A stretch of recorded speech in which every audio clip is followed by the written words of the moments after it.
Hello मंडळी, आज भाऊबीज आहे. तर माझ्या सर्व भावांना आणि बहिणींना भाऊबीजेच्या खूप खूप शुभेच्छा.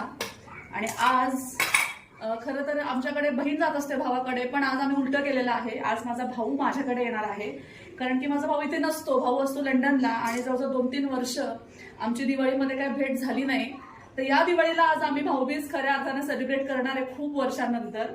त्यामुळं आज मस्तपैकी त्याच्या आवडीचा मी बेत केलेला आहे. तर इकडे आहे चिकन, जे मी आता खलासणीचा मसाला सगळा टाकलाय.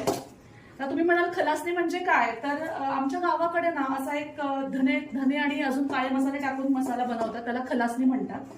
आणि तो असा मस्तपैकी चिकनला चोळायचा आणि हिरवट सूप जे आपण हळणी सूप म्हणतो तसं खलासणी सूप आम्ही करतो. तर ते शिजवायला टाकायचं. तर बघा मस्तपैकी आता मी लावून घेते. आणि आज त्याच्या सोबतच फिश बघा कुठले कुठले आणतात मी. हा कोकू मासा आहे, म्हणजे मला त्याला ट्यूना फिश म्हणतात.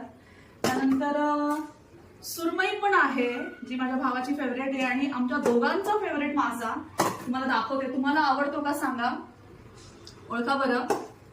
तर हे ओले बोंबील आहे, जे आम्ही मस्तपैकी फ्राय करणार आहे. आत्ताच माझ्या तोंडाला पाणी सुटतंय. आणि एवढा सगळा मस्तपैकी बेत मी आज भाऊबीजेच्या निमित्ताने करतेय. बघा मस्त हिरवं वाटण टाकलंय, खलासणी मसाला टाकलेला आहे, छान परतून घ्यायचं. आणि नंतर माझ्या वडिलांना सूप थोडंसं आवडतं, अळणी सूप, त्याच्यामुळे थोडंसं पाणी टाकणार आहे मी त्यांच्या पुढे सूप व्हावं असं. आणि हे जे पाणी आहे उरलेलं मसाल्याचं, हे मी टाकून देते. खरं तर बिना पाण्याचं हे शिजवलं ना इतकं टेस्टी लागतं, पण आता थोडंसं सूप आम्हाला काढायचं आहे, त्यामुळे थोडंसं पाणी टाकलेलं आहे मी. चला म्हणजे शिजू द्या याला आता. म्हणजे बघा मस्तपैकी चिकनचा मसाला मी तयार केलेला आहे.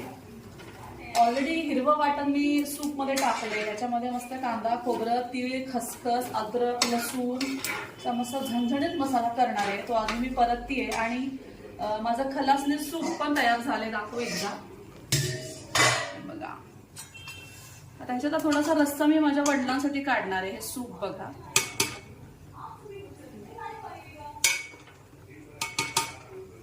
आणि मी फायनली फिश पण सगळे मॅरिनेट करून ठेवलेले आहेत.